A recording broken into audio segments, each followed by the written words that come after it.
रेगिस्तान के अंदर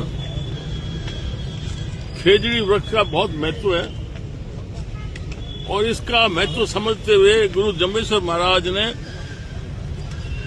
ये सबसे पहले दुनिया को, हमारे राजस्थान को एक रास्ता बताया था कि खेजड़ी की सुरक्षा करना तुम्हारे लिए जान से ज्यादा जरूरी है। और उसका महत्व इसके कारण था कि आज खेजड़ी के कारण से रेगिस्तान का विस्तार नहीं हुआ है।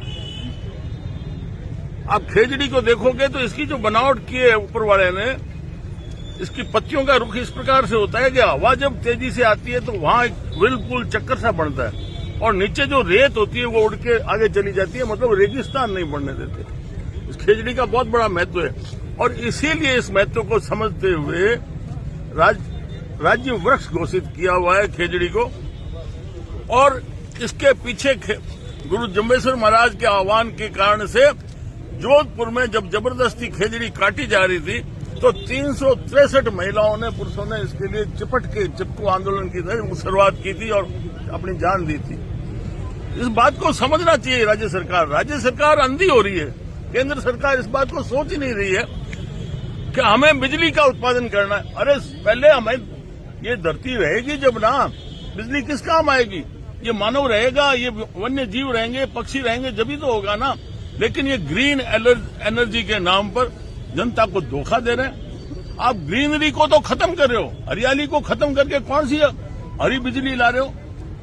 अगर इसको कोई समझने वाला हो तो ये जगह जगह आपके पास समुद्र का क्षेत्र है, आपके पास बड़ी बड़ी झीलें हैं, बड़े बड़े बांध हैं, हमारी बड़ी बड़ी ये नहरें हैं, इसके अंदर आप लगाओ ना। हमारी किसानों की आज जमीनें चली गई, उसको किराया जरूर मिल रहा है पर उसके बच्चे हैं वो बेरोजगार हो गए क्योंकि उसके पास काम नहीं है। काम नहीं होने से वो नशा कर रहा है, गलत रास्ते जा रहा है, चोरियां कर रहा है। इसलिए हम कहते हैं कि ये इस प्रकार से बिना सोचे समझे आप कर रहे हो। हमारा जो राष्ट्रीय पक्षी है मोर, मोर के तो कोई हाथ लगा दे, नुकसान पहुंचा दे तो उसकी गैर जमानती उसमें सजा है।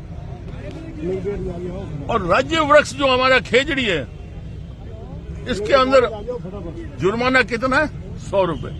खेजड़ी आप 5000 की काट लो, ले जाओ और आपको जुर्माना सिर्फ 100 रुपए भरना पड़ता है। तो राज्य सरकार के अंदर कोई विचार करने वाला नहीं। एक आवाज उठ रही है पश्चिमी राजस्थान से, उसके ऊपर चर्चा करनी चाहिए, गौर करना चाहिए। आपको वाजिब लगे, आप समझो तो सही, क्योंकि अधिकारी तो किताब पढ़ के अफसर बन जाते हैं, उनको ज्ञान नहीं होता धरती का।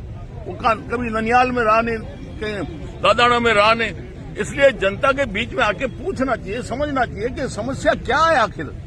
तो ये जो इस प्रकार से लापरवाही की जा रही है और हमारे पश्चिमी राजस्थान को बर्बाद करने के ऊपर, इसके ऊपर देखिए पक्षी होता है कमेडी, और वो सिर्फ अपना आला जो बच्चे देती है, अंडे देती है, वो उसी के ऊपर देती है। अब वो उसके लिए तो जगह ही नहीं रही। वहां नीचे कोई झाड़ियां नहीं बची, वहां खरगोश नहीं है, वहां हिरण नहीं है, वहां और कोई जीव पक्षी कुछ भी नहीं है, बैठने को जगह नहीं है। सिर्फ लोहे के खंभे खड़े कर दिए और उससे बहुत बड़ा नुकसान हो रहा है। इससे जो हमारे ये जो कंडक्टर लंबी हाई टेंशन लाइन निकल रही है, अगर उसके नीचे कोई गाड़ी ट्रैक्टर खड़ा कर दे तो रात भर में उसकी बैटरी बैठ जाए। अगर उसके नीचे से कोई निकलता है, खड़ा रहता है, तो उसको कंपन शुरू हो जाती है। ये इनडायरेक्ट बहुत बड़ा नुकसान पहुंच रहा है। तो ये बिना सोचे समझे कर रहे हैं, इससे बहुत बड़ा नुकसान होगा। और अब अंधों की तरह अब पुगल के अंदर 4000 मेगावाट की अपनी पीठ थपथपा रहे हैं। अरे तुम दुनिया को बर्बाद करके किसके लिए ला रहे हो? मात्र कुछ एक उद्योगों के लिए, जबकि हमारे यहाँ घर घर में उद्योग होता था, हर आंगन में। जिससे ये सारी जातें थी अपनी अपनी, हर एक की अपनी जाति उसके पीछे थी, जिसमें इज्जत का वो रोजगार करता था।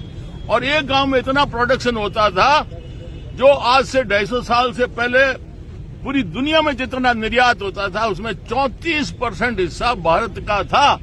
और आज